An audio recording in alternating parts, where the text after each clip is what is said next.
Bonjour, c'est Tom.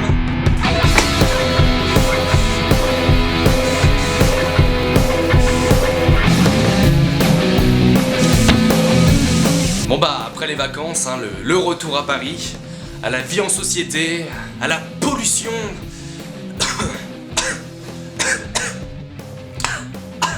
Putain, ça fait mal.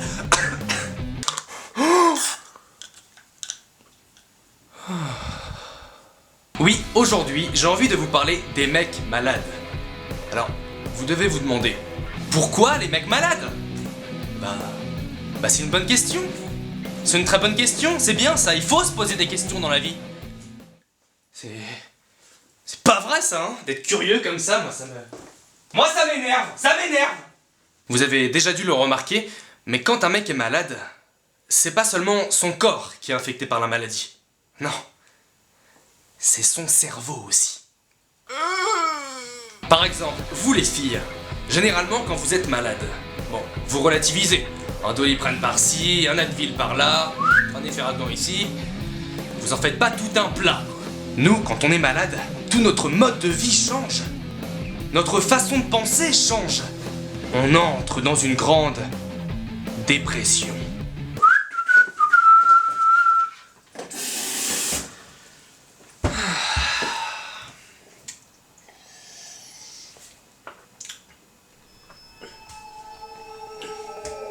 Putain, j'ai mal quand j'avale. Comment ça se fait? Pourtant j'ai arrêté de fumer. C'est pas normal. En plus y a pas de grippe en ce moment. Et il fait chaud, j'ai pas pu prendre froid. C'est peut-être grave, vite. Je vais aller voir sur internet. Nous voilà donc au fameux moment où on va aller taper nos symptômes sur Google pour essayer de se rassurer et lire des commentaires du genre c'est rien du tout, ça va passer, prends un Advil. Si on tapait uniquement mal quand j'avale, on pourrait trouver du soutien et être rapidement rassuré. Sauf qu'à ce moment-là, ça se passe pas vraiment comme ça, non. Non, parce qu'à ce moment-là, on est dans un état de panique. À tel point qu'au moment où on va écrire nos symptômes, tu sais pas comment, tu sais pas pourquoi, mais il y en a d'autres qui vont surgir de nulle part et s'ajouter à ton seul vrai symptôme de départ.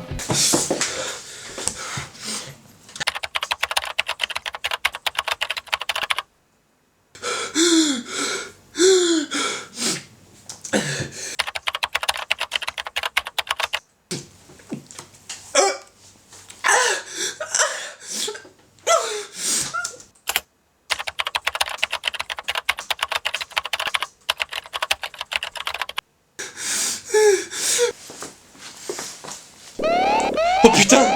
Putain, j'ai le cancer! Je vais mourir, ça y est, c'est la fin! Non, je veux pas! Maman, j'ai le cancer! On perd absolument toute virilité. Et c'est un exemple parmi tant d'autres. Salut mec! Tu fais quoi? Mon testament. Qu'est-ce que t'as? Une angine. Ah bien fait! Souffre! C'est contagieux.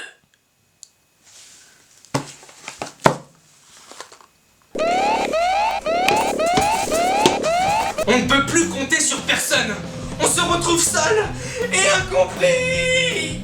Alors j'ai eu une idée. Je me suis dit qu'on pourrait peut-être construire des centres où on rassemblerait tous les mecs malades. Comme ça on pourrait se soutenir entre nous le temps qu'on guérisse, ça serait mieux quoi. On serait entourés.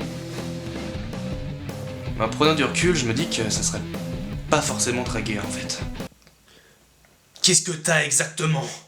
Une rhinopharyngite.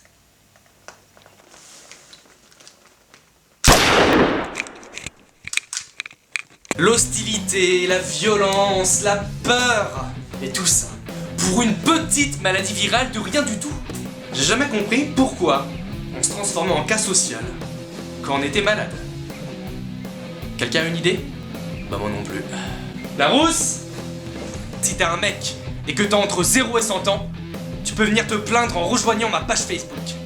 Cet homme, c'est Tom. Et si t'es une fille, bah...